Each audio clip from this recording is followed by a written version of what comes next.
Good evening and welcome to the April 16th meeting. If you'd please stand and join us in the flag salute, it will be led by Dr. Rodriguez this morning. Good heavens, this evening. Pledge allegiance to the flag of the United States of America and to the republic for which it stands, one nation under God, indivisible, with liberty and justice for all. Thank you very much. We have several ceremonials this morning. I don't know why I keep saying this evening. The first is National Public Safety Telecommunicators Week, April 14th to 20th. I'd like to Wes Simmons, who will introduce some members of our Chino Police Department's communications unit. Wes. Thank you, Mayor.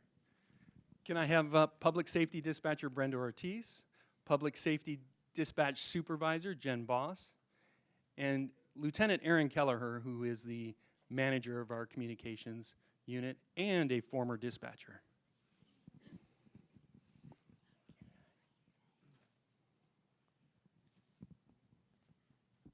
Okay, and our proclamation this evening reads, whereas emergencies can strike at any time, and when they do, we rely on the vigilance and preparedness of professional public safety dispatchers. Professional public safety dispatchers are the first and the most critical contact our citizens have with emergency services and serve as that vital link between the citizen and the first responder who may apprehend a criminal, save their possessions from fire, and save their life or the life of a loved one. And whereas the safety and effectiveness of our officers and firefighters is dependent upon the quality and accuracy of information provided by the dispatcher. The professional dispatchers of the Chino Police Department answered over 113,000 phone calls and dispatched over 89,000 calls for service in 2018, exhibiting compassion, understanding, and professionalism during the performance of their job and contributing substantially to the high-quality public safety services provided by the Chino Police Department. And whereas the City of Chino proudly recognizes these dedicated professionals and commend them for the past 26 years of service, as well as their continued commitment to providing quality caring service to the Chino community.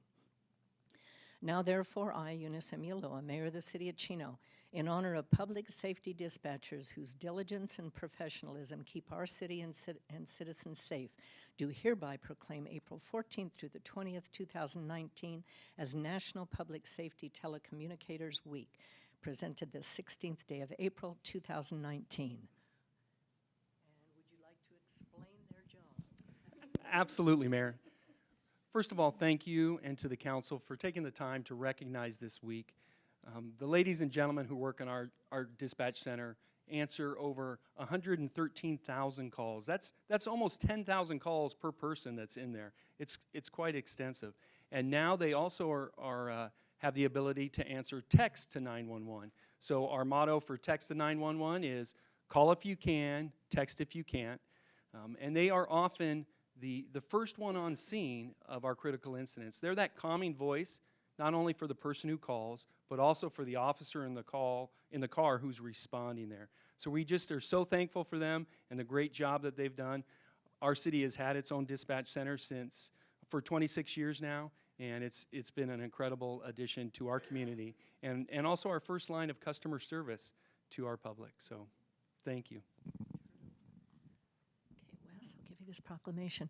You know, it amazes me. We all watch those programs on TV, the 911 and that sort of thing. And when there's an emergency call, I cannot imagine what it's like to be on the receiving end of those calls, trying to stay calm, collected, and calming those of us that maybe have to call in because you're panicked, you don't know what to do. So you're so very, very critical for the safety of our community. I want to thank all of you for what you do. It means so much.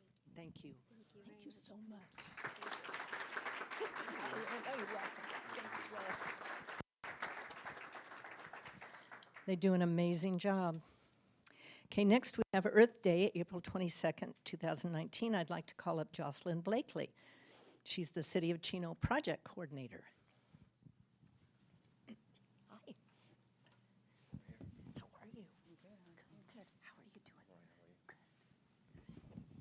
Okay, whereas the first Earth Day was celebrated on April 22nd, 1970, with the goal of inspiring environmental awareness and encouraging the conservation, protection, and appreciation of our nation's natural resources. 2019 is the 49th anniversary of the holiday, and Earth Day is now observed throughout the nation and the world. It's our responsibility to safeguard the environment by recognizing that all human life depends on the Earth and upon one another for our mutual existence, well-being, and development. And whereas taking a proactive approach to protect and preserve our natural environment through education, partnerships, and positive actions is a responsibility we all share. The City of Chino is committed not only to protecting and preserving the environment, but also to the restoration of ecosystems and habitat. Environmental protection is achievable through preserving our valuable open space, restoring degraded wetlands, improving recycling programs, and improving wastewater treatment and drinking water. And whereas, through the cooperation of the residents of the City of Chino and community groups, the benefits safeguarding our environment by proper conservation practices can pass on an enduring heritage of a healthy society, robust economy, and vital natural resources to the citizens of Chino. Now, therefore, I, Eunice Emuloa, Mayor of the City of Chino, do hereby proclaim Monday, April 22nd, 2019 as Earth Day in the City of Chino, and encourage citizens to observe this day by joining in an effort to preserve the beauty and wonder of the lands, skies, and water of the earth in all of its diversity. Jocelyn? Thank you, Mayor and members of the City Council. I would like to also take this time to invite you all to come to our Earth Day celebration. It's actually this Thursday, April 18th at the Chino Creek Wetlands from 4 to 7 p.m. I have Jorge Cruz here with me, one of the members of our green team. Just to provide a quick overview of the event, we will have entertainment, we will have environmental shows, we will have a petting zoo, there will be free giveaways, activities for the whole family. So just if you guys are able to, please come on out and have a good time. Tell them where the wetlands is. Chino Creek Wetlands is off of El Prado and Kimball, and the actual address I can't see, but it's actually posted on the city website, www.cityofchino.org. Thank you very much, Jocelyn. Thank you, Jorge, for being here. Thank you. Thank you very much. Okay. Oh, sure. Hold this. It's not going to stay.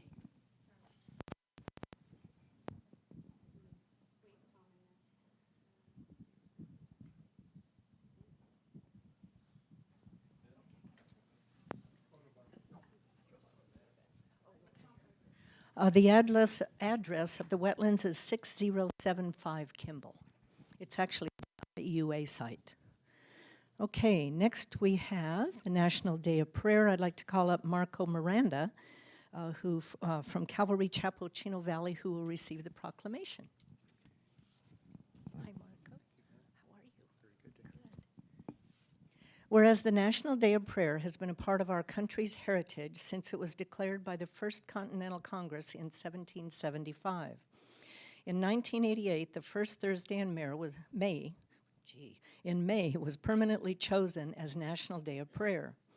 At a time in our nation's history when the power of prayer is needed more than ever, it is fitting that individuals come together in the community to publicly demonstrate their faith in the power of divine intercessions.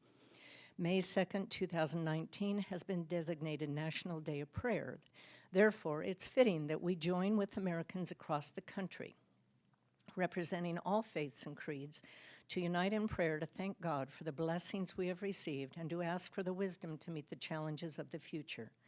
And whereas it is appropriate, as the theme verse this year proclaims from John 13:34, which says, "Love one another just as I have loved you."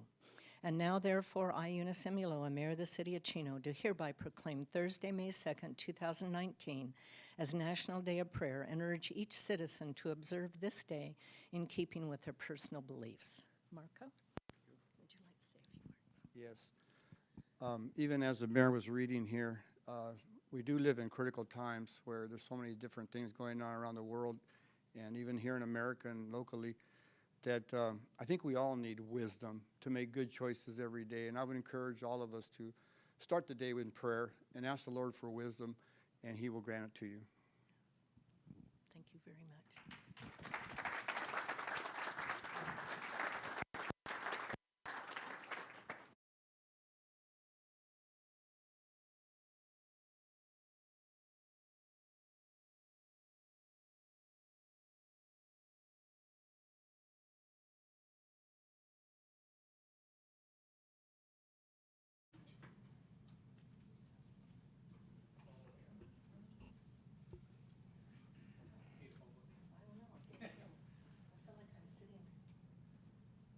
I feel like I'm sitting on the ground.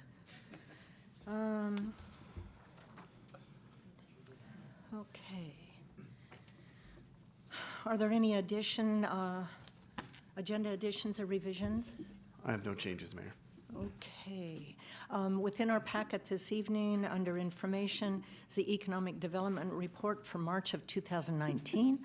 I encourage all of you to access our website and see that. It has some very important information. Okay, now under public announcements. First, I'd like everyone to mark their calendars for Chino Bike Day happening on Saturday, May 11th from 7:30 to 11 in the morning at Ayala Park. This event promotes both physical fitness and bicycle safety by allowing all participants to enjoy a 15-mile community bike ride at 7:30, a bicycle safety workshop conducted by our very own Chino Police Department at 9:10, and a 6-mile family bike ride at 9:30 a.m. Refreshments and raffle prizes will also be available throughout the morning. For all those interested, we ask that everyone please arrive with a helmet and call the Carolyn Owens Community Center at 909-334-3258 for any questions. Also, I wanted to give everyone an additional reminder that the City of Chino is participating in the Wyland Mayor's Challenge for Water Conservation, a community-based competition among cities across the country to be water-wise so that we may not only conserve water but promote the preservation of all natural resources. To participate, everyone is encouraged to take the pledge by visiting mywaterpledge.com and selecting the City of Chino. The competition ends on April 30th, and as of about 12 o'clock today, I was happy to announce that the City of Chino was ranked first in the 30,000 to 999,000 population category. However, we're now fourth. So, yeah, we dropped to fourth, so we all have to get busy here. The tough thing about being number one was someone is always trying to unseat you, and that happened today by 3 communities. Our East Coast friends in the city of Palm Coast, Florida, have issued a challenge to us. Well, we're used to drought, so there's no doubt that Chino can accept this challenge. I have just one thing to say to them. It's on Pacific Coast, Palm Coast.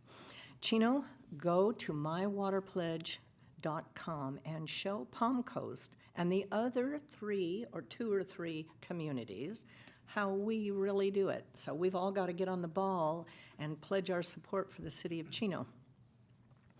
Additionally, as we all saw with our City of Chino Earth Day proclamation, the City of Chino is dedicated to protecting our environment. This extends from our internal processes to those that we contract with for vital services. As many of you know, Waste Management provides refuse, recycling, and street sweeping services to the city of Chino. Recycling is an important step for all of us to take to limit waste, preserve natural resources, and help our environment. However, it's an important reminder to identify what can and what cannot be recycled. Here to discuss the ins and outs of recycling and the importance of Earth Day is Glenda Chavez from Waste Management, and she's going to provide us with some information and a brief video.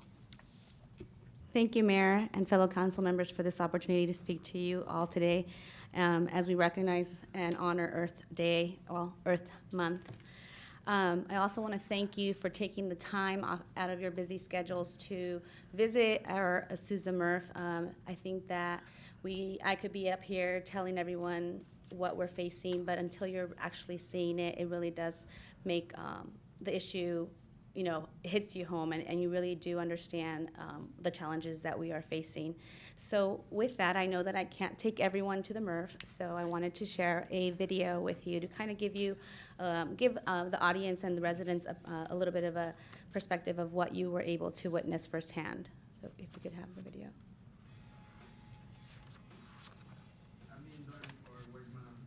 Years. This is Christmas tree, propane, and plastics bag. It's not recyclable. Only bottles, cans, paper, and cardboard go in the recycle bin. Some recycling programs have over 25% contamination.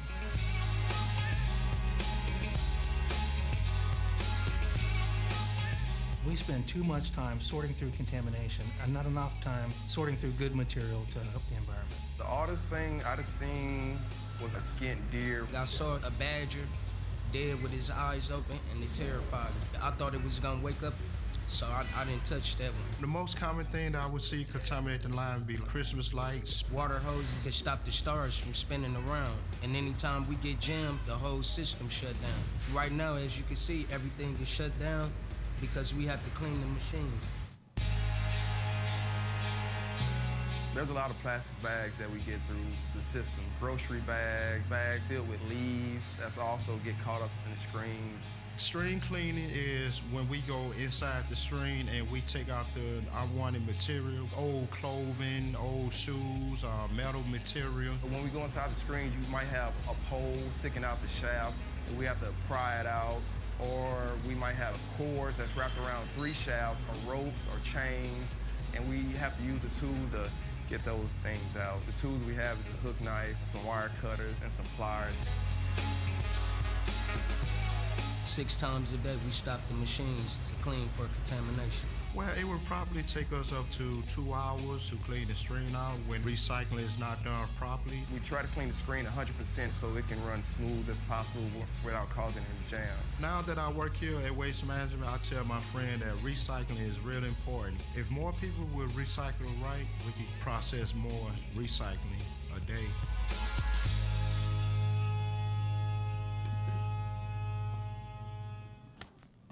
Thank you. As you know, at Waste Management, every day is Earth Day for us, and every day we must ask ourselves a very important question, and that question is recyclable or not? And this is what I'll be talking to in the presentation.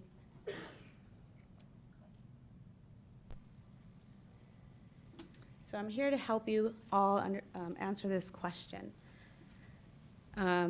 It is important to note that this question hasn't been as significant as in previous years. We, as an industry, are facing very critical situations with our recyclables. We are currently trying to find markets for our recyclables because our largest importer, China, has put some strict regulations on us, asking for materials to be pretty much contamination-free, meaning, clear of trash, in good conditions, so that they could purchase it and put it to reuse it.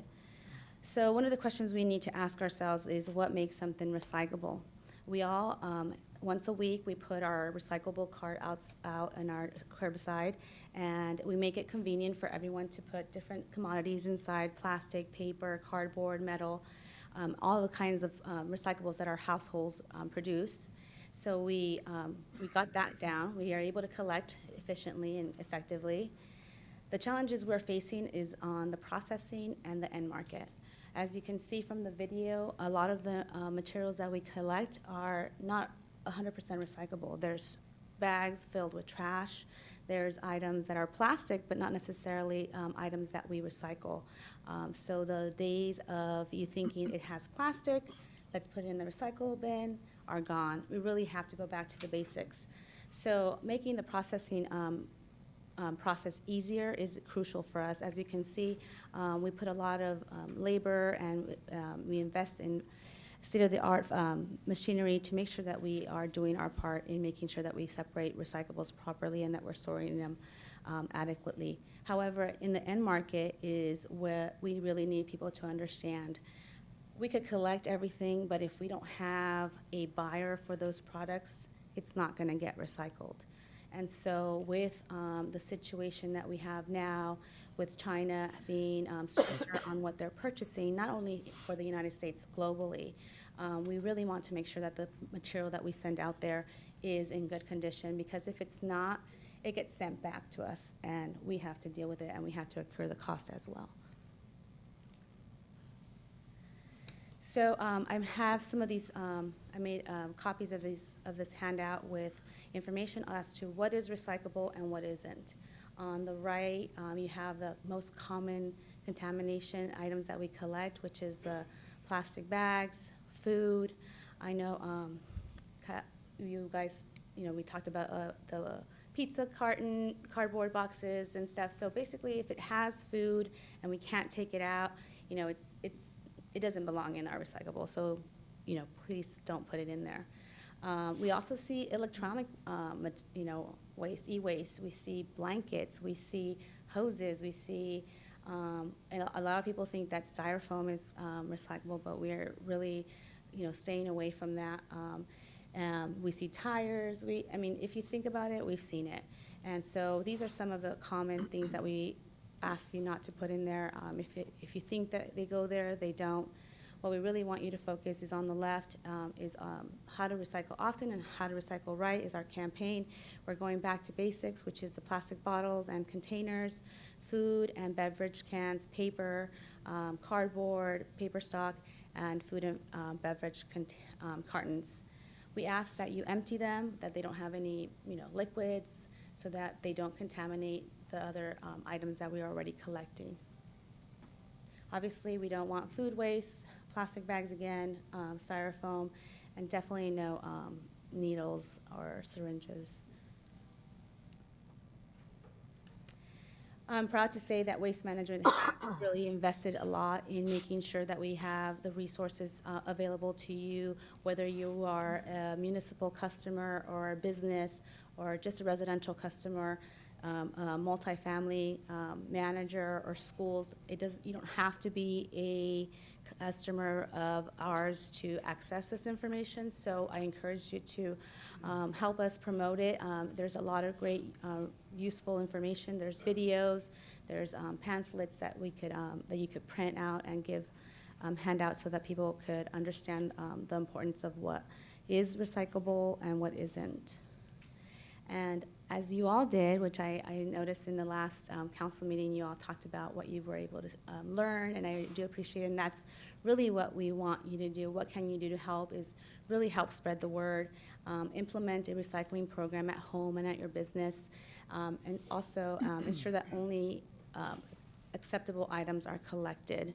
That way, we're doing our part together, and we're not seeing the contamination that we're currently seeing, which is pretty devastating. But if you have any questions, I'll be more than happy to answer them. Any questions of Glenda or comments? We all took a tour of the site at different times, and it was amazing. I had no idea. I thought throwing a pizza box in there was appropriate. It isn't, because it has the grease on it. It's amazing how many things are not recyclable. Yes. And the time wasted getting plastic bags unstuck and hose. I mean, it was amazing what we saw, I think. So thank you for the education, Glenda. Thank you for taking the time to learn about how we do our recyclables. And like I said, members of the audience, there's information out there. I encourage you to, put this in the refrigerator or somewhere so people really know and get the message clear so that we all kind of, it becomes a habit that we see an item and we know automatically that it is recyclable or not. So thank you Thank you again for the very much. opportunity. Okay, and one other announcement, lastly and sadly. We're going to be adjourning tonight's meeting in the memory of Gerald Dean Conley, a beloved father, father-in-law, grandfather, and great-grandfather. Dean, as he was best known, was born in Tahona, Oklahoma, and went on to be the co-founder of the successful Conley's Manufacturing and Sales.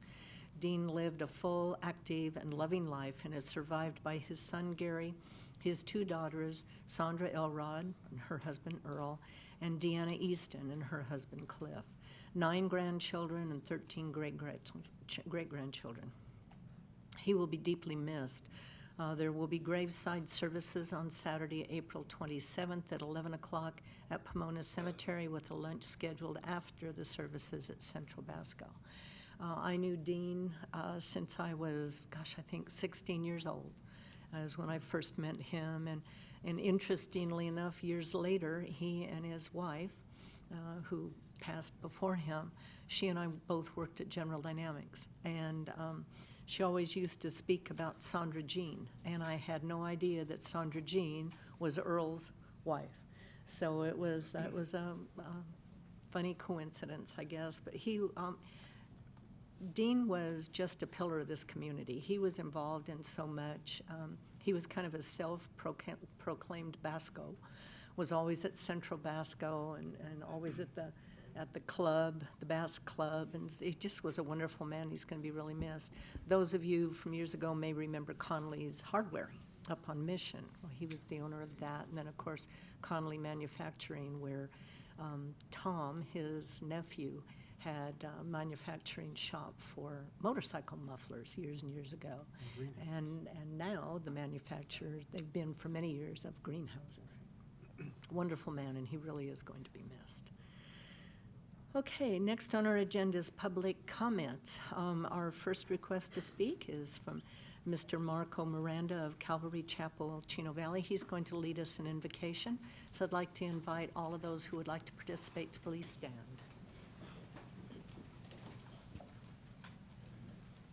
Thank you, Mayor, Eola, Council, Chino Police, citizens.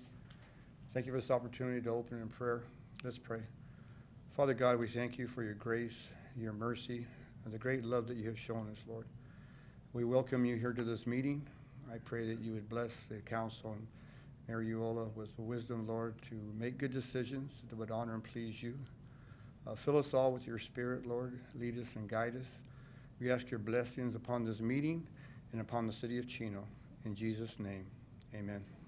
Thank you, Mr. Miranda. Okay, and we have a request to speak from Melissa Campani from Supervisor Hagman's office. Well, good evening, Mayor Eola, Mayor Pro Tem Howie, council members, and community members. My name is Melissa Campani, and I'm here representing your County Supervisor, Kurt Hagman. Supervisor Hagman asked me to stop by, in keeping with the Earth Month spirit, we'll keep with that. He, in partnership with Athens Service, is offering a free composting event, and that's going to be taking place Saturday, April the 27th from 9 a.m. to noon here at Chino Airport, the corner of Merrill Avenue and Stearman Drive in Chino. They have a nice variety of compost, and I understand it's a good mixture, so we encourage everyone to come out, bring their own containers and shovels, and gloves and eyewear, of course, are always recommended, and help yourself to some nice compost and get planting. All righty, thank you. Thank you, Melissa. And next, Mr. Zeb Wellborn from the Chino Valley Chamber of Commerce. Good evening. I just wanted to give an update through the Chino Valley Chamber of Commerce. We just finished our Taste of the Chino Valley, so we got a lot of good feedback from that one. We had 19 restaurants participating, good turnout, and so it was a great evening. So I want to thank those of you that were able to make it, so thank you. Our upcoming events, just to make you aware of, is I've run a golf tournament, a charity golf tournament in the last 5 years, so we're bringing that as in part of the Chamber this year. So the Chamber is going to be hosting that this year. It's going to be on June 24th at Western Hills Country Club. The charities we'll be supporting this year are Boys Republic, the Chino Rotary Club, the Love Them All Foundation, and Priceless Pet Rescue. So we'll be supporting those, so I'd love to have, you're supporting that, and those are interested in golfing, we'd love to have you come out and play. We also have our State of the City for Chino, which I know you guys are all involved in. So that'll be coming up on June 26th. So we're excited about that. The last thing I just wanted to update everyone on is the Chino. When you think of the Chamber of Commerce, I think a lot of people think of networking or ways that you can connect and engage with our business community. And while we definitely do that and create opportunities to do that, there's a whole other area of the Chino Valley, the Chamber of Commerce that our businesses may not be aware of. And so I just want to let business owners know that are in Chino that if they need any kind of assistance or any kind of support, any kind of help in growing their business, or they're having issues or anything like that, the Chino Valley Chamber of Commerce and the businesses that work with us are here to help and support the business community at large. So if you do have a business and you're interested in how the Chino Valley Chamber of Commerce can help, I strongly encourage you to reach out to us, because there are a lot of things that we can do to help support you, whether it be working on getting employees, working with the cities, working with local organizations. That's something that the Chamber of Commerce can help support you in. So those are the comments I want to make today. Thank you for your time, and have a great week. Thank you. Next, we have Bob Felker from Chino Air Show, which is coming up.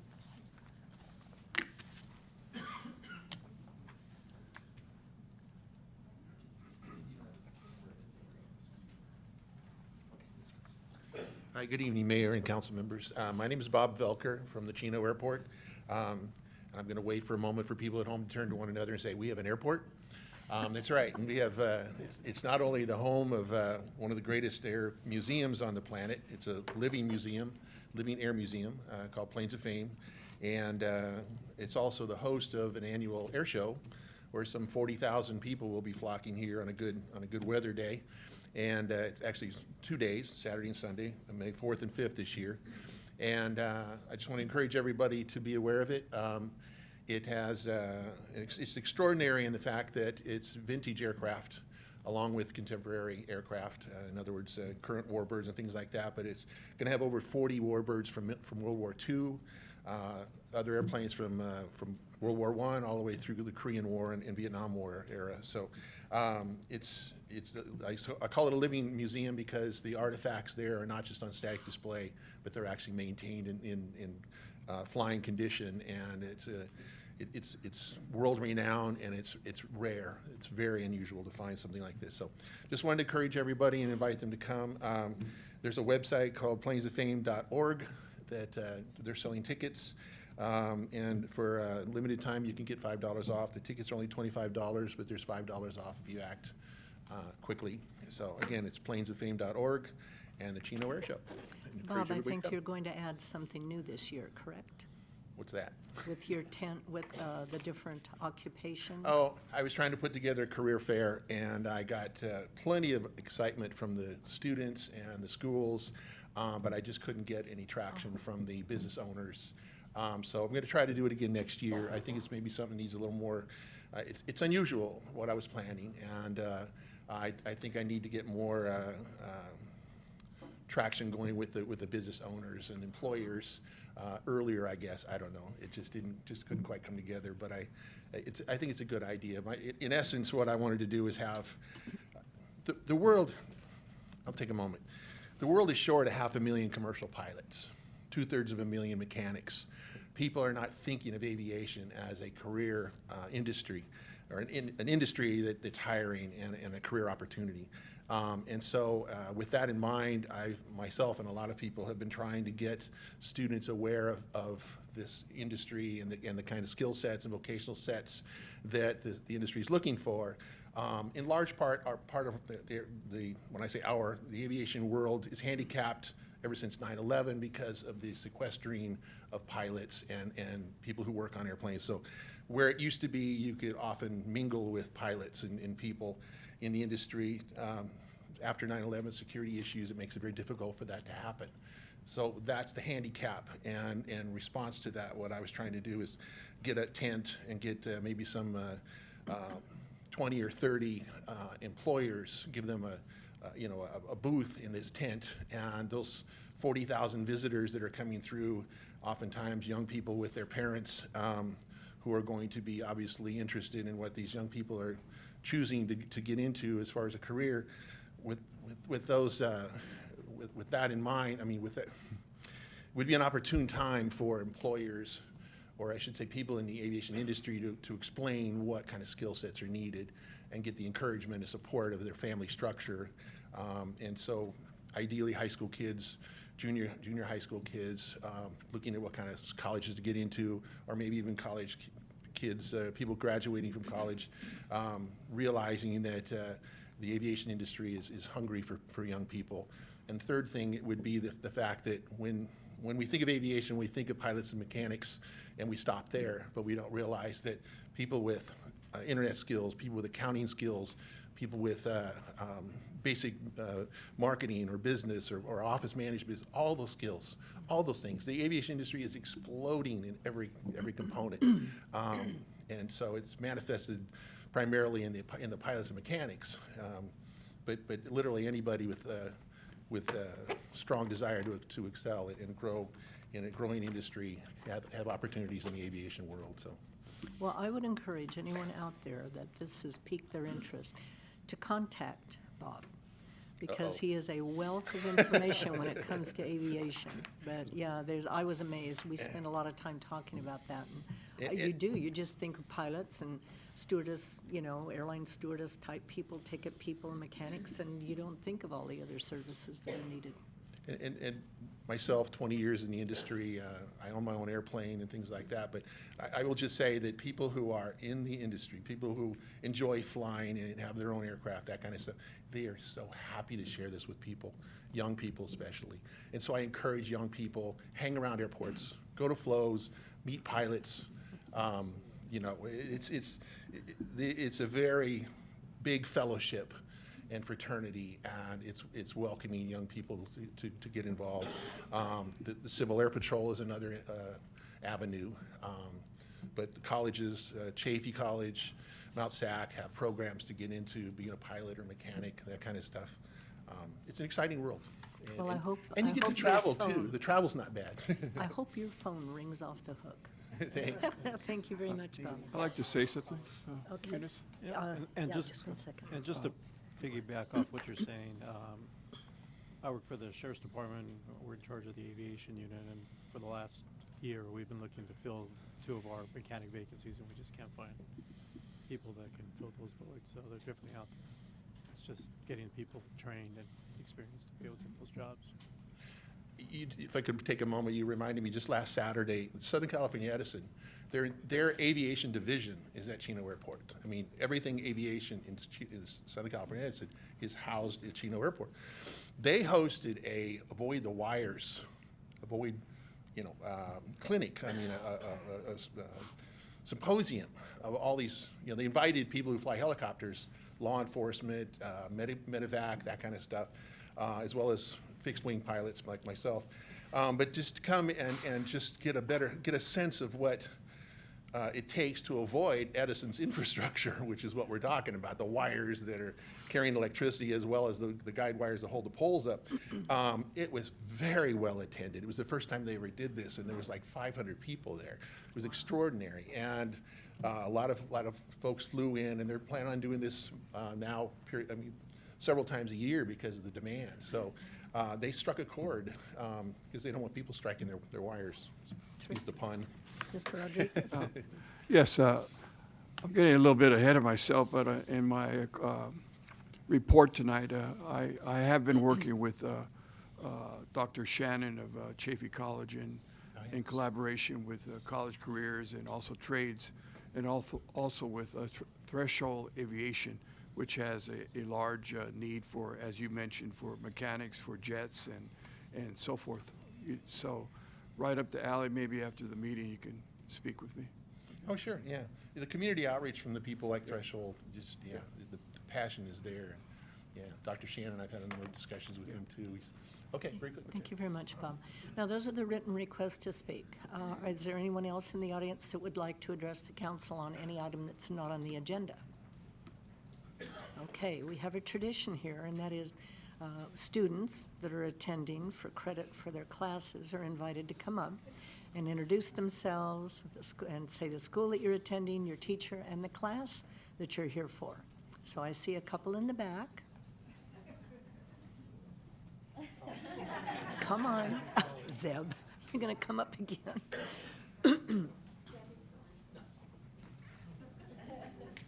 All right. Okay, hi, my name is Jordan Flogger. I'm a senior at Ontario Christian, and I had to come to a council meeting for my government class, and my teacher is Mr. Zaidama. Okay, well, thank you. Thank you for coming and welcome. Yeah, thanks for having me. You're welcome. Anyone else? I see another lady in the back. Oh, you're the mom. Oh, wow. I was going to say a fellow student. Anyone else who would like to come up? Okay, seeing none, we will move on. Our next item on the agenda is the consent calendar. Is there anyone in the public that would like to have any item removed and voted on separately, or any council members? Okay, seeing none, then I would entertain a motion, please. Okay, there's a motion from Mayor Pro Tem Howie, second from Councilman Lucio, and the consent calendar passes unanimously. Under new business, item number 22, introduction of ordinance number 2019-005, introduction of ordinance, again, number 2019-005, amending Chino Municipal Code, Chapter 1.15, Administrative Fines, and Chapter 9.36, Loud or Disorderly Gathering Police Services. Staff report this evening will be provided by our Police Captain, Wes Simmons. Thank you, Mayor and members of the City Council. I am presenting tonight for your consideration the introduction of ordinance number 2019-005, which would amend chapters 1.15 and 9.36 of the Chino Municipal Code, which is related to loud and unruly gatherings and then the administrative fines associated with those. Over an 18-month period, the Chino Police Department responded to over 892 complaints of loud parties. In a vast majority of these calls, our officers are able to resolve them with just a simple warning. In about 45 of those calls, officers are required to respond a second time, and in about 31 of those calls, a third response is required. This added up to over 145 hours of officer time being spent on these calls, rather than on proactive police work. The revised code we are proposing was updated in consultation with the City Attorney's Office and serves several purposes. First, it will modernize the ordinance, which has not been updated in almost 30 years, and brings it into alignment with modern law enforcement practices by removing the requirement to have officers disperse or break up the gatherings. This will reduce the amount of time officers spend on these calls, lessen the chance of volatile interactions with participants, while protecting people's constitutional rights to be secure in their home. Secondly, making this code an administrative violation streamlines the enforcement and billing procedures by relieving the burden of city staff for having to calculate the actual cost of each officer per minute for their exact time spent on the call, and then creating a bill, sending that bill to the responsible person, and then trying to get that person to pay the bill. Under the updated ordinance, an administrative citation similar to our fireworks violation will be issued and then processed by Data Ticket, the city's administrative citation provider. I do want to stress that this ordinance is still complaint-driven and provides the violator with an opportunity to voluntarily comply first by receiving a written warning, and if the owner of record, the person in charge of the premise or the party, fails to comply with that and an additional complaint is received, then on the second response, they can receive a $250 fine. On a third response, it's a $500 fine, and a fourth response is $750 fine within a 72-hour period. It would reset after that. Finally, it should be noted that this revised ordinance does not remove the ability of a community member to place a violator under private person's arrest for disturbing their peace per the California Penal Code. But our belief is the updated ordinance will provide better compliance without having to make any arrests and provide for a more effective and efficient enforcement mechanism. So that concludes my report for this evening. I'd be happy to answer any questions you might have. Thank you very much, Wes. Is there anyone in the audience that would like to address the council on this item? Okay, seeing none. Council comments? Yeah, I think I have a comment. So it's only been 30 years since we updated this ordinance, is that right? So let's see if I understand this. So my next door neighbor's having a party. It's 11:30 at night. I can't sleep, so I call and said, there's a disturbance. So our police department comes out and you warn the person, hey, you need to, it's getting late, calm down. So then you leave. An hour later at 12:30, the party's getting louder now. So you call again, and then if you go out that second time, that's when you're going to write a citation. Is that correct? That's correct. Okay, and then then you leave, and then an hour later, the party's still going on. Then you'd come back and write another citation, or you have to come back and write another citation? That would be correct. That would be a third response, and that would then bump the citation up to $500. Okay. Of course, we would explain that on our first visit, Right. hopefully to gain compliance. Okay, no, that makes sense. Okay, that's good. Are you talking about your Christmas parties? No, but I was thinking about your parties. Never mind. If I may add, Madam Mayor, to that response, one of the additional tools the police department has, and it's written in the ordinance, is that it does constitute an infraction, and then the subsequent calls could be a misdemeanor. So beyond the officer responding saying, the next time we come out, there's a fine involved, they can also say it, and it could potentially bring on penalties. Terrific. Any other council? Now, does this also apply to businesses? So this is for private locations, so it could potentially, but usually those would fall under conditional use permit type things. Typically, we don't have them because in our business locations, there aren't neighbors who are complaining about it, but we'd have other issues with those. But I would say any privately owned property. Councilman Hargrove? Yeah, so the fines are cumulative. The first one would be $250, the second one, so it'd be in essence $750, right? Correct. It's not as if it just grows to the 500. Correct. Okay. And Tom, that exact scenario just happened in my backyard. Not my backyard, but the neighbor's backyard. Only they weren't able to probably cite them for, so I welcome it. Very good. You're a frequent flyer. Frequent flyer. Yeah. Any other council comments or questions? No. Okay, then I would entertain a motion and a second. Okay, there's a motion from Councilmember Lucio, second from Councilmember Hargrove. And I would ask that Fred read the ordinance by title into the record. Thank you, Mayor. The ordinance being considered by the council is ordinance number 2019-005, entitled An Ordinance of the City Council of the City of Chino, amending Chapter 1.15, Administrative Fines, and Chapter 9.36, Loud or Disorderly Gatherings, Police Services of the Chino Municipal Code, reading by title only. Thank you, Okay, Madam. and we note that the item passed unanimously. Item number 23, reimbursement to the LS College Park LLC, East Side Water Treatment Facility Phase 1. This item is to approve an immediate reimbursement to LS College Park LLC in the amount of $600,000 for the East Side Water Treatment Facility Phase 1. Sylvia Ramos, our management analyst, will provide our staff report this evening. Sylvia? Thank you, Madam Mayor and members of the City Council.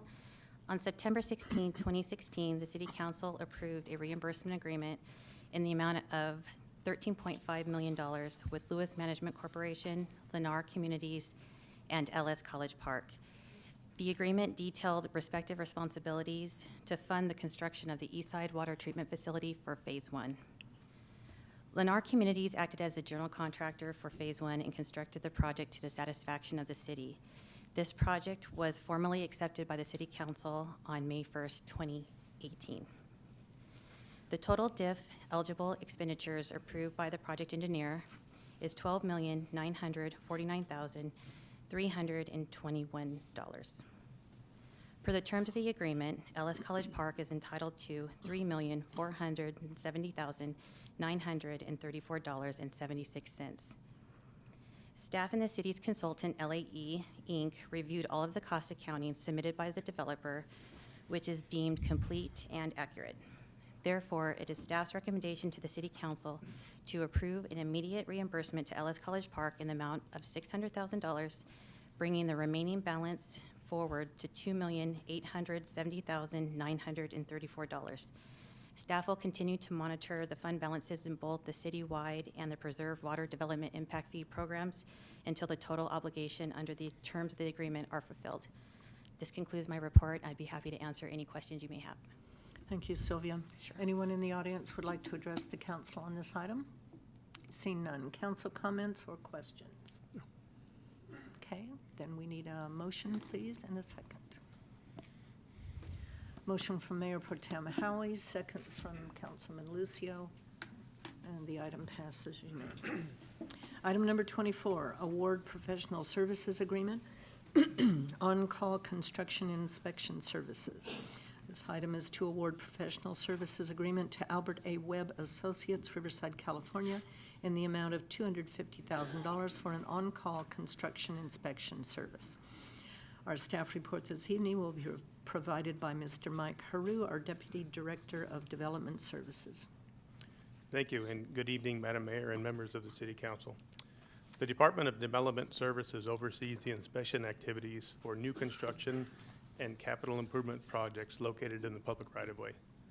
The city continues to experience high development activity coupled with the city's aggressive capital improvement program, all of which put an increased demand on inspection services. As a result, staff published a request for proposals on Planet Bids on February 20th, 2019 for on-call construction inspection services. On March 7th, 2019, the city received 18 proposals, which were evaluated based on 5 categories: experience, personnel, approach to work, references, and billing rates. 3 staff members completed the rating for 4 out of the 5 categories, and each firm received a score for each category. The billing rates were submitted separately in a sealed submittal and were open and scored with our finance department. Specifically, as it relates to cost, Webb's hourly rate is $133 an hour. The range for the other proposals were from $92.04 to $203 per hour. The billing rate was 10% of the overall score. After all the scores were calculated, Albert A. Webb Associates ranked number 1. This consultant has the experience and the knowledge specific to the city to provide on-call quality inspection with little to no direction from staff due to their extensive knowledge of the city's processes and projects. The city currently contracts with Webb for traffic signal inspection services exclusively for fiscal year 18-19. Staff desires to terminate the existing agreement with Webb and enter into a new agreement that includes traffic signals, capital improvements, and development projects. Therefore, it is staff's recommendation to the City Council to award a professional services agreement to Albert A. Webb Associates in the amount of $250,000 for on-call inspection services. The initial term of the agreement is from April 16, 2019 through June 30th, 2020, with the option to extend 2 one-year contract extensions. That concludes my presentation, and I will be happy to answer any questions. Thank you very much, Mike. Anyone in the audience would like to ask any questions or make comments? Okay, seeing none. Council member questions or comments? Okay. We need a motion, please, to approve this item. Motion from Councilman Hargrove, second from Councilman Rodriguez, and the item passes unanimously. Next on the agenda are mayor and council reports.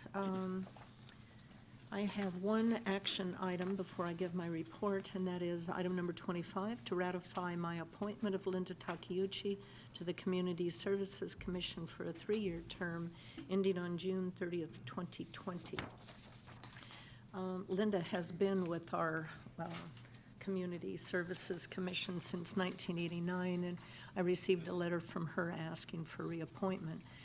She's been an absolutely excellent member of that commission, very active in our community, and I have to say that she is the reason why we have our Tiny Tots program. Linda brought that up many, many years ago when one of her kids was very, very tiny, that she didn't have anywhere to take her child. So she thought it would be a really good idea for the city of Chino to have a Tiny Tots program. And of course, we looked into that, and that's history now. We've had that program for many years. So I'm going to, if you can put the voting screen up, please, Angela. I will make a motion. Oh, you beat me to it, Tom, to reappoint Linda Takeuchi. There's a motion from Mayor Pro Tem Howie, second by myself, and the item passes unanimously. Angela, would you please administer the oath to Linda?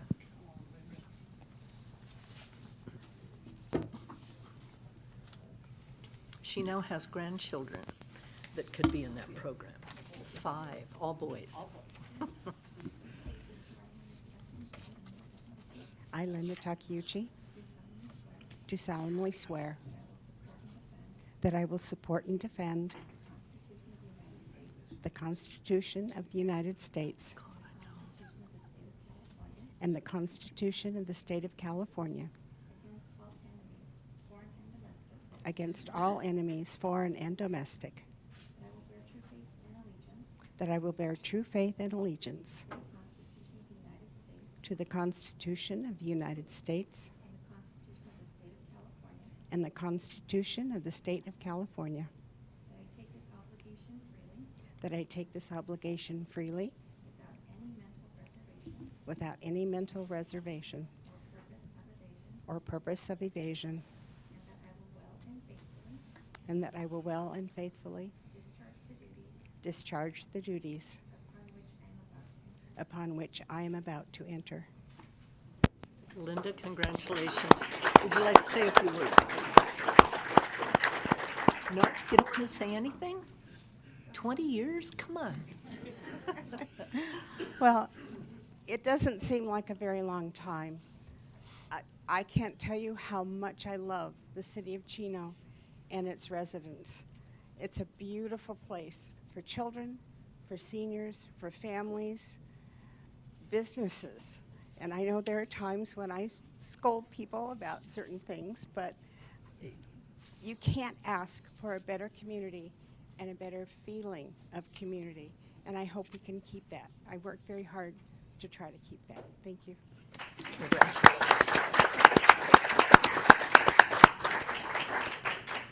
Okay, and then briefly, I've been gently chastised by some of my fellow council members. Like who? For going on and on. So very briefly, I'm going to give my report this evening. Wednesday the 3rd, I attended the Omnitrans Board of Directors, San Bernardino County Transportation Commission Board of Directors, and the West Valley Mosquito and Vector Control Budget Meeting. Thursday the 4th was the BevMo grand opening and ribbon cutting that many of us attended. What a fantastic new store. Oh my goodness sakes. And of course, Bob went shopping. Of course. Friday, April 5th was the senior birthday celebration. And then I also met with a lady named Christy Robbins, who's working on her master's degree dealing with teen pregnancy. That was a very interesting meeting. She wanted to know what the city of Chino does with teens that are pregnant. Sunday the 7th was the Soroptimist of the Chino Valley's Brew and Chew. Tom will give a detailed report on that. That was very well attended. Monday the 8th, I met with Chino Hills Mayor Cynthia Moran, Chick-fil-A operator David Denison, and staff at the Chino Chaffee College Community Center to talk about the upcoming Chestnut Checkers Leadership event. It's featuring our author, Mark Miller. And then there was also a meeting with some gentlemen regarding wellhead water treatment options. Wednesday, April 10th, I attended the volunteer recognition dinner at the Chino Chaffee College Community Center with the rest of our council. That's always a lot of fun, and that was very nice. Rita does a fantastic job with decorating, and our staff did just a great job with the whole event. On Thursday the 11th, that evening was my birthday party fundraiser, and I want to thank all who contributed and or attended. It was just fun. The beginning of a now 6-day birthday event. I have never had so many festivities for a birthday in my entire life. I am so tired. I don't know how people do this every year. But thanks to everyone. It's just, it's been just a lot of fun. And then Saturday, of course, was the corn feed run car show. 898 cars were registered. I'm so proud of this community. That is such a fun event. There's never any problems. It's absolutely amazing, packed. You see clusters of people in, all over.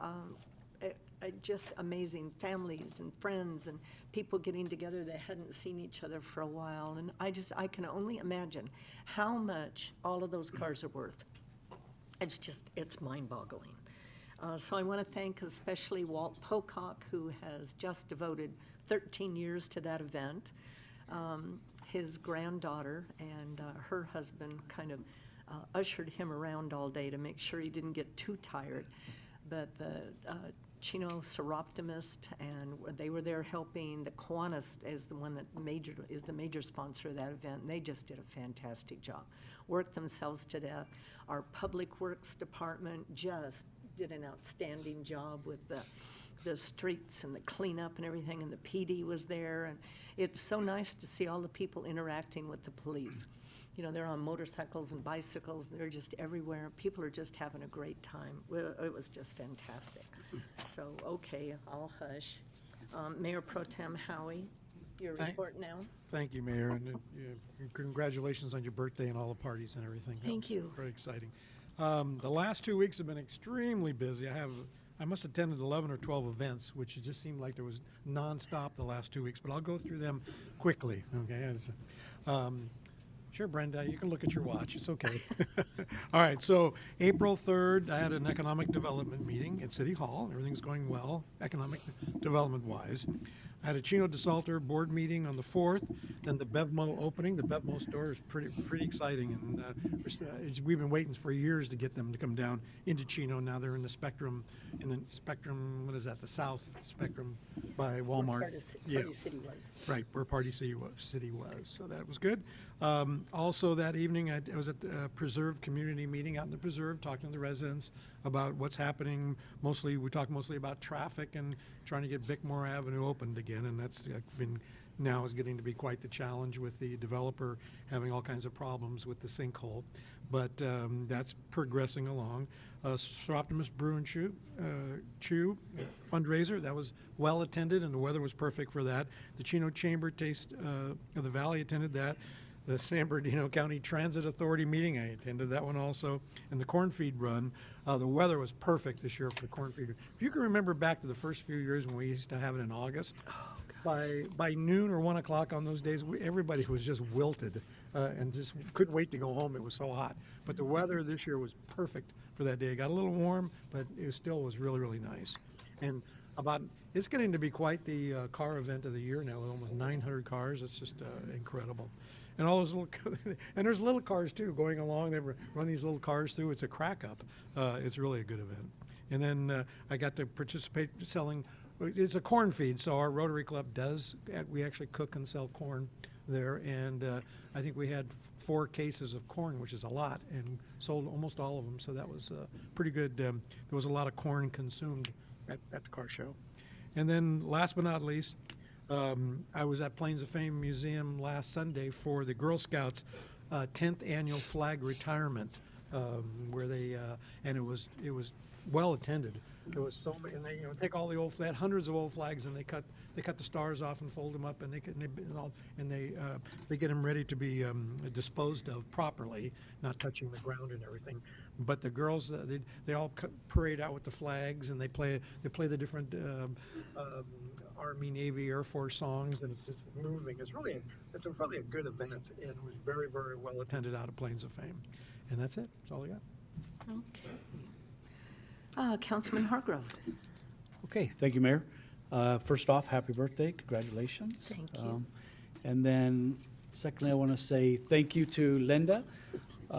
It's amazing. I've been going to community services meetings for quite some time, but it's extraordinary that someone with Linda's expertise and background, I guess we don't say it enough, thank you to those that stick around and can tell you why we do and why we don't do things, because sometimes we just don't have a memory of that, but she certainly does.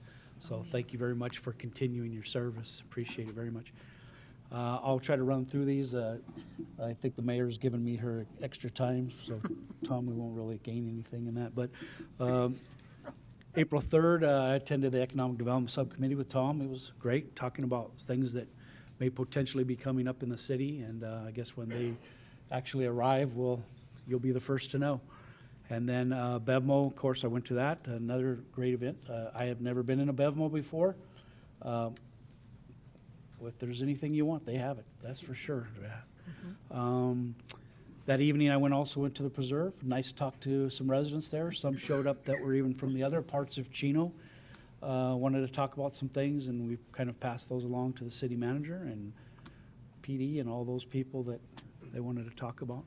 On the April 5th, I went over to Chino Airport, had a demonstration by Bell Helicopters. Got to go up in a helicopter. It was a fantastic view from up above. I really enjoyed that, quite honestly. I had no intentions of going up in a helicopter.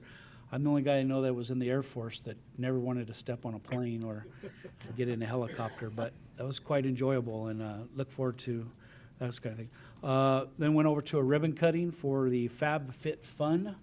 Is a business that's moved over from City of Industry into the City of Chino because they needed bigger space.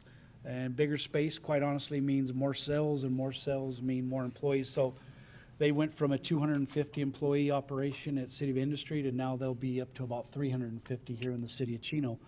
So it's very nice to hear that there are going to be job opportunities, or more job opportunities in the City of Chino. I couldn't begin to tell you what they do. They kind of sell surprise boxes, and you pay a subscription, and they sell over like 1.5 million of these boxes a year that people don't really know what's coming in the boxes other than it's cosmetics and fashion. Really? Yeah, interesting. I definitely was in the wrong business. I should have been into just stuffing stuff in a box and selling it. So, Jeez.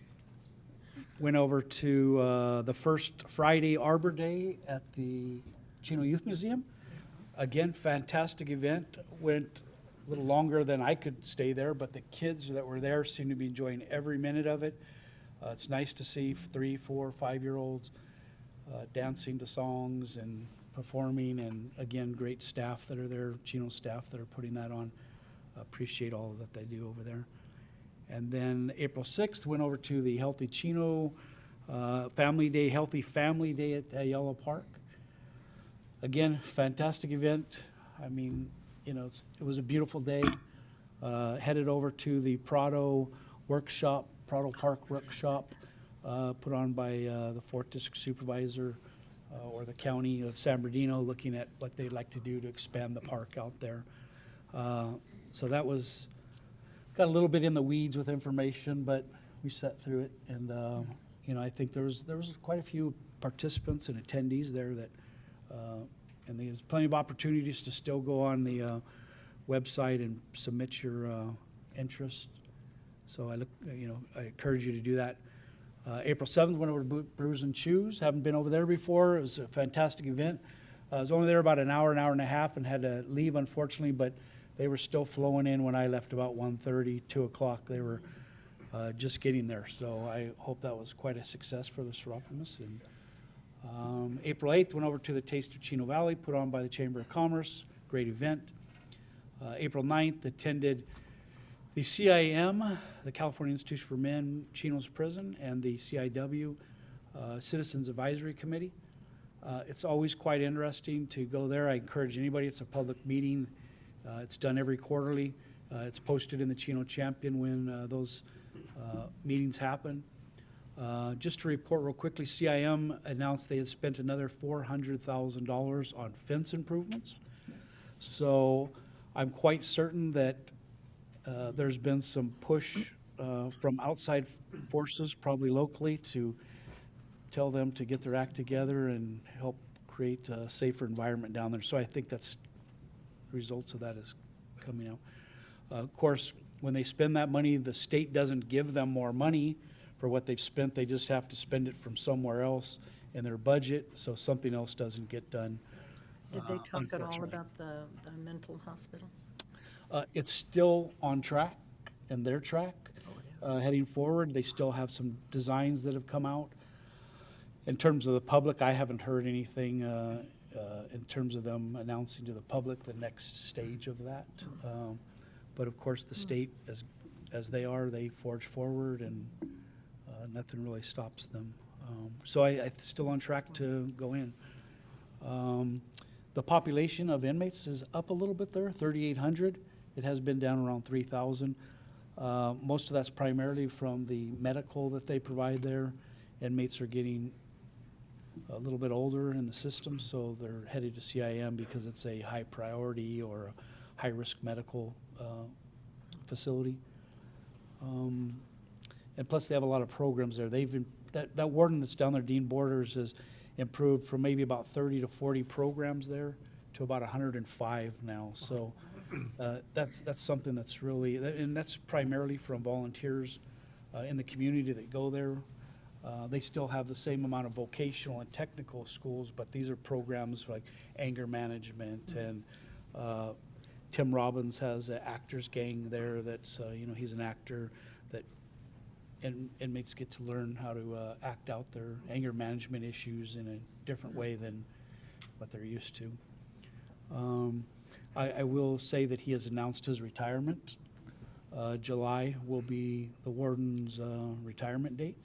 So we'll look forward to a new warden soon. I'm not sure who that'll be. And then rumor has it the CIW warden is also retiring in November. So yeah, just when you get used to the one you have. And then April 10th, I went to the volunteer dinner. Again, Rita Pro and her team and all those that were there did a great job. Fantastic attendance. I really enjoyed that. April 11th I participated in a League of California Cities. It was a legislative action day webinar. I would encourage anyone to go on the League of California Cities or even your state legislator to look at the over 2,000 bills that have been proposed by the Assembly and the Senate. There are some concerning things out there, in my opinion. Some of the individuals that were presenting on this audio webinar said they've been in this system for about 20 years in terms of monitoring legislation, and said they've never seen as much legislation as they have now. Most of it is all related to housing. There's some concerning things, as I saw it, related to transportation hubs, transportation corridors. There'll be no restrictions, basically, if some of these bills pass, where they can build them as tall as they want, as dense as they want.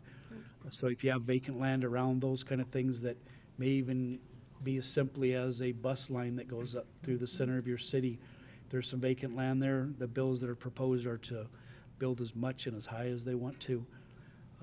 With absolutely no control by the cities. Absolutely no control by the cities. It's almost established in there that no one can stop them once they start. Yeah, it's frightening. It's frightening. And in terms of some other things that are on the legislation, no matter how you feel about it, or talking about THC, marijuana, distribution, and those things, there are some bills that are even there that wouldn't be able to stop cities from dispensaries. That one bill even says that they can have one dispensary for every 4 alcohol-related establishments. So if you have a liquor store, they'll count them up, and then they'll say divided by 4, and that's how many marijuana dispensaries you would have to allow in your city. Again, no local control over that whatsoever. It would be mandated by the state that this can happen, and there's no stopping it. So there are a lot of things out there when there's 2,000 of them. Thankfully, we have the action committee there on the League of California Cities that monitors that stuff and really tries to support local controls over those things. Attended the mayor's, briefly for the mayor's birthday celebration. That was a great event. Fantastic facility down there. It's been a few years since I've been to Central Basco, but they always put on a great party there. And then April 12th, I met with some Chino PD Association representatives, had a great conversation with them. April 13th, went to the Kiwanis corn feed run. You've already heard about that. The only thing I will add to it is, I think Walt said there was 12,000 attendants. At least. People in attendance. One of the things that I found amazing about that, and it's not something that I didn't know, I did know it, but when I talked to individuals that were from other cities, they just didn't understand why their own cities and communities don't put on these kind of events. So they love coming there. I mean, you look at some of the stickers on the cars that where they're from, and Upland and Montclair and San Dimas and all over Southern California, that they can't wait to come to this event. They love to have it every year. And I guess that's reflective in how many cars they have, right? And then yesterday the 15th, I went to the Chino Valley Chamber of Commerce Board of Directors meeting. Again, I always enjoy going to that event. A lot of businesses there on the board of directors that all seem to be in concert to just improve the conditions of businesses in both cities and the Chino Valley. And I think a lot of that's reflective of Zeb's leadership, and I just appreciate all that he's doing to make that grow. And then lastly was the Chino Planning Commission meeting last night. There were really nothing on the agenda, so we kind of went through. They did have an issue with the Chino Francis Estates that had submitted an application, had pulled that application, and so there was no action on that, quite honestly. So I don't know when it'll come back. Who knows, I guess, when they decide to represent it. And I just want to clarify real quick that it's Francis Crossings. Oh, Francis. I'm sorry. Francis Estates is a separate. Absolutely right. You're absolutely right. Francis Crossings. Thank you, Matt. That concludes my report. Thank you. Quiet 2 weeks.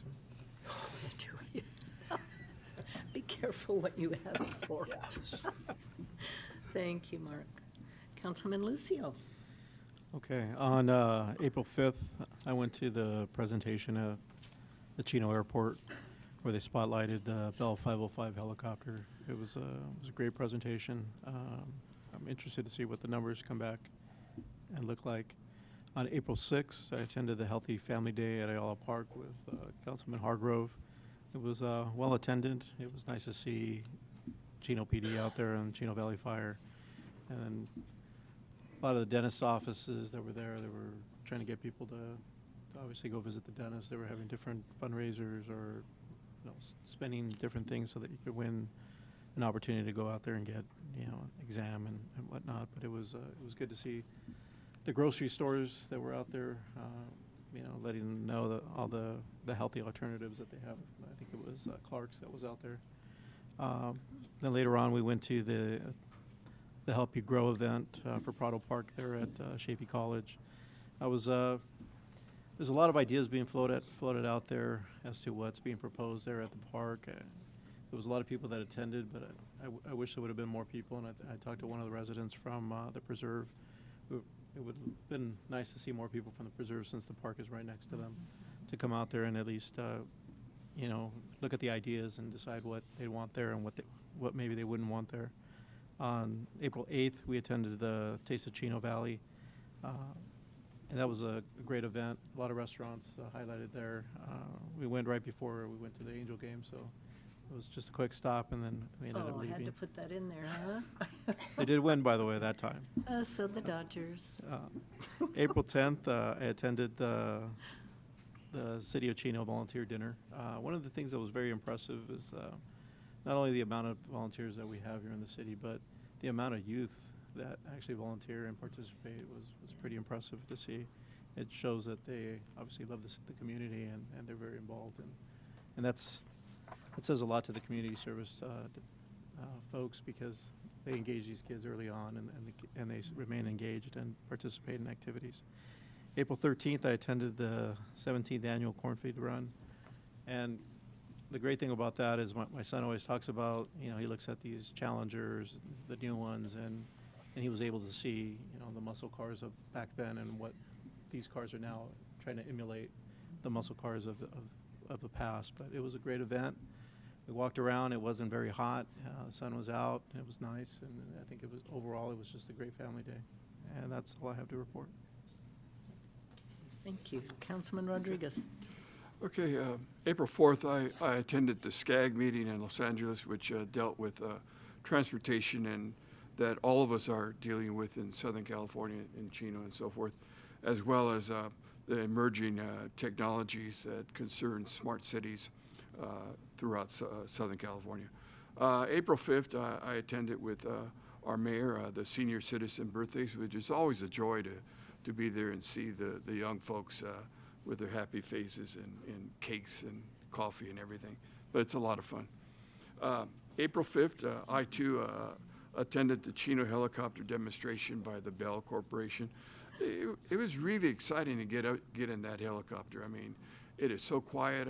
I told the pilot, you know, this is quieter than my Prius, the way it runs and the quickness, and how much it can really serve the community. And being up there so high, you can actually see all of the area so clearly, and all the areas that are still building, and a few cows still in parts of Ontario. Okay. April 6th, I attended the Healthy Family Day, which was very interesting. I think it's very important to always be aware of the different programs that are out there concerning cancer prevention and cancer awareness, also the ability to be able to eat properly and exercise. So it was well attended, and the weather was very, very nice. April 8th, the Taste of Chino was very tasty. A lot of restaurants, very well attended, very good food. So I enjoyed myself, and I look forward to next year again, to making it bigger. April 9th, I met with Dr. Henry Shannon, president of Chaffey College, and speaking with him, he expressed to me how they have a really good program, Chaffey does, with the various career pathways that students can take, and also not only that, but the trades programs that are available. And I told him that the city and myself would work very closely to be able to get that information out. In speaking with many students throughout the city of Chino, they're aware that Chaffey is out there, but the information needs to be disseminated a lot better. So I'll work with him and meet with him later on during the year to get that out to all the folks, not just the youth, but everyone in the city, all the residents. I think it's very, very important. Let's see, April 10th, City of Chino, the Community Volunteer Dinner, and that event is so nice because it really highlights the giving nature that we all have in Chino, from the youth all the way through all the residents. And it's very, very important to celebrate that and to really honor the individuals, the youth, and everyone that offers to give help to everyone, all of us in the city of Chino. April 11th, I went out to LA again. I'm part of the SCAG Emergent Technologies, and interesting because 3 areas, they call it the 3 revolutions. Interesting discussion on automation, sharing, and also e-vehicles. How are we going to, how we deal with, and we speak about it in the city, and people are very concerned with the challenges that we have with transportation and congestion. Well, the 21st century is here. It's not tomorrow. We're in it right now. So looking into what's available with smart cities, I attended, as I mentioned, a couple of meetings back, a national technology conference in San Diego, and there's a lot of information out there where we can learn. And like the saying goes, talk and meetings are cheap. It just costs a little bit of time just to listen, and we can listen to what's available out there to make our city move in a direction of being smart in what we do with technology and so forth. April 13th, the annual corn feed run was fantastic. I mean, it was so well attended. It was very family oriented. Families were there. People were having a great time. Of course, the weather was beautiful, not too hot. And it was really a lot of fun. And I was very impressed with the attendance, and also the different cars, all the amount of time that people and individuals put in not only maintaining the cars, but even probably, I would think, in locating some of the parts for these old cars and just putting them together. But I thought that was really, really neat. It was really a lot of fun. 15th, yesterday, our city manager, Matt, and I met with Alignment for Education, San Bernardino County Schools, the coordinators. And there's a program that they would like to get the word out on a voluntary basis with the city concerning careers, pathways, trades that we can offer not only youth, but all residents of Chino.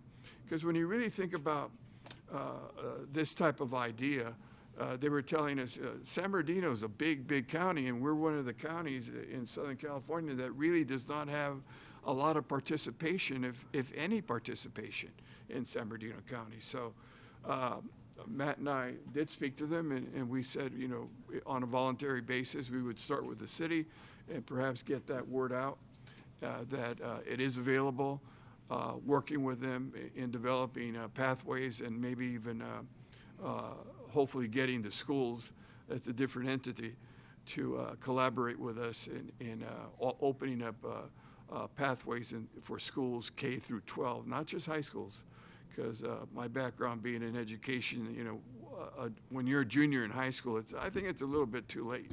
You got to get these kids when they're a lot younger, probably I would even say preschool, you know, going all the way through, to get the kids interested in what they can do in the future, not only to be part of the fiscal nature of a city, but also the civic nature of a city. Because when you think about it, a school, a classroom is probably the first society that all of us have been involved with. As we just did our pledge this evening, and justice for all.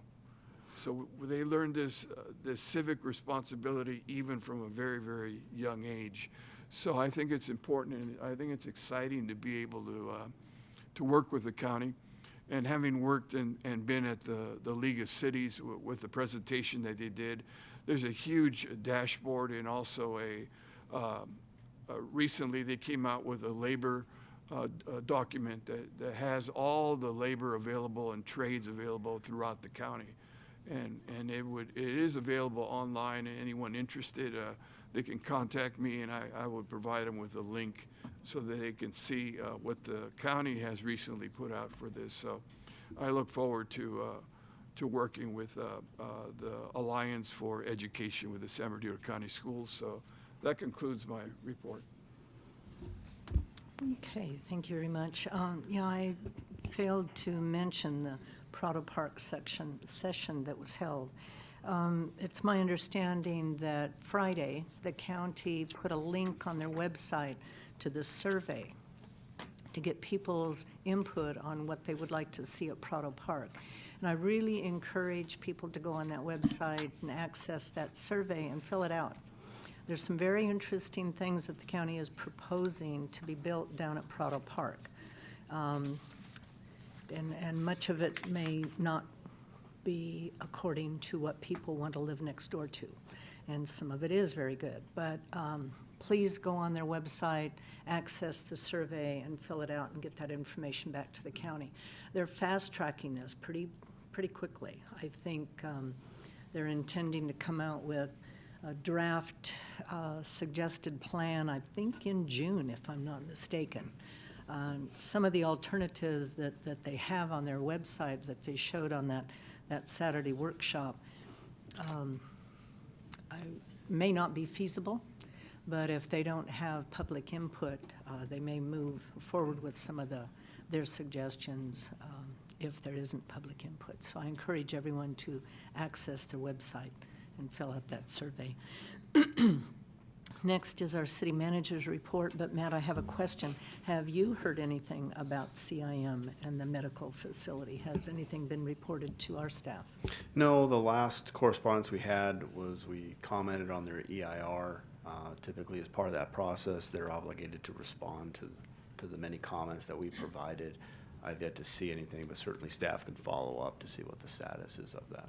Okay, thank you very much. Yes. You know, a number of years ago when they had another mental health care facility, We made a trip up to Sacramento and met with them, and we may want to consider doing that again if we see that it might be necessary to go up there and talk to them up in Sacramento. Well, actually, Councilman Hargrove had an opportunity or was supposed to go up there to, I think, testify on that possible unit, and I guess that meeting was canceled, so.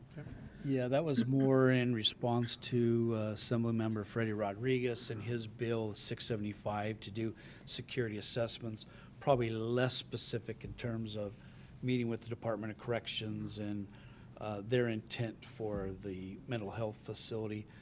But yeah, I agree with you, Tom. It never hurts to Well, we took a pretty tell big. them we're still paying attention. Yeah, I think we took a pretty big contingent up there and met up in the governor's office. This was about 10, 12 years ago, when Schwarzenegger was governor, on pretty much the same topic.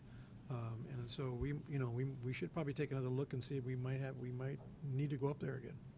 Matt, would you look into that, please? Absolutely. Okay, thank you. Anything else this evening? Yeah, I just want to note on the council agenda packet, item number 4, it outlined a lot of our upcoming council meetings. Specifically want to note that the second meeting in May and the first meeting in August will be, instead of meeting on Tuesday, we'll be meeting on Wednesday, just because we don't have a quorum, particularly because the council's going to be participating in other city business. So I just want the community to take note of. Item number 4 on the agenda. Also, we're continuing to have office hours down in the Preserve on the 1st and 3rd Thursday of every month down at the community center there from 6 to 8 p.m. So again, our next meeting is actually this Thursday. We'll have 3 of our staff members there, and certainly we're getting the flow of folks coming through, and we're answering their questions. One of the big questions again is Bickmore. One of the issues we're having there is as they trench, there's a lot of water intrusion, so they're trying to get the water out so that they can get in and compact the soil. So we're continuing to work with them on that, but we're still probably looking till the end of May and when that's all completed. But I know folks are frustrated, particularly those that are living down there, and we are receiving their emails and understand that. Finally, we started the new program, City Hall on the Move. It's important to note that next Wednesday, which is April 24th, we'll be hosting our first event where essentially we'll have representatives from each of our departments there. I know Lewis will also be present, but certainly it's not just for Preserve residents. Anybody who's interested in interacting or providing input to the city, we certainly welcome you. Again, that's on April 24th from 5 to 8 p.m. Again, that's a Wednesday night, and it'll be held at the community center, same place roughly where we're having the Preserve office hours in the approximate same location. If you'd also please note, all of us, all the council members cannot be there at one time. Correct. And so we're signing up for 2 at a time. Correct. So what the mayor's referring to is when we established this program, it's really been left to my discretion as far as the locations and the frequency which we have these events. We're going to be doing this throughout the city. And for Brown Act issues, certainly council members will be attending these events, but we'll probably have them either staggered and so that we don't have 3 or more that constitute a quorum, so we won't have any Brown Act issues. And so I'm coordinating with the council members. So when you attend, you may only see up to 2 council members at that given time. Anyhow, but we're going to have multiple opportunities for folks to engage the council with this City Hall on the Move program. Okay. Any city attorney report, Fred? Just real brief, I was honored to be invited to present at Magnolia Junior High School here in Chino. They had their Career Day event, and their administrators reached out to me to present on being an attorney and specifically a city attorney. And I found the students to be very engaged. They asked some really good questions. So you have a good group of students here, really great faculty there, and a good program that they put together. So Great. It was a nice treat. How many lawyer jokes were there? They were respectful, no lawyer jokes. They're Just checking. kids. They're kids. They haven't learned yet to be rude. Thank you very much, Fred. And Captain Simmons, any report this evening? Yes, Mayor, thank you very much. I just wanted to take this opportunity to remind everybody that April is Distracted Driver Awareness Month. So put down your phones and keep your eyes on the road. And tomorrow, our traffic unit is conducting a joint operation with Eastvale Police Department, and we'll be working distracted drivers down in the southwest portion of the city. So thank you very much. I wish there was a way you guys could be on every street, because I'll tell you what, just people are on their cell phones everywhere. It's They just are. a shame. They are. Thank you very much. Thank you. And who's here from the fire department? Good evening, Mayor and members of the council. Just one item this evening from the fire district. We'll be hosting a Sharps collection event at our training center on Saturday, April 27th from 8 to 1. If that date sounds familiar, it's because we are doing this in conjunction with two city events going on that day. One is the residential community cleanup, which is at Waste Management down on Redwood Street. The second one is the household hazardous waste collection over at the Public Works Service Center. So we are located right next to the Public Works Service Center at 5092 Schaefer. So we're actually on Schaefer, but directly across 4th Street from that from the Public Works there. A couple items. Proof of residency will be required.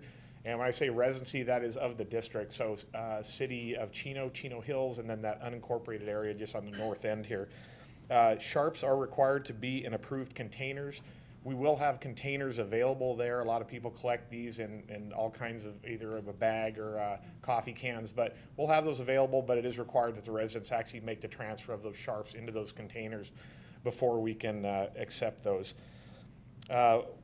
We do have the intent of doing this every 6 months and coordinating these with those cities' events, so it's easy for people to remember that all three of these events are going on at the same time.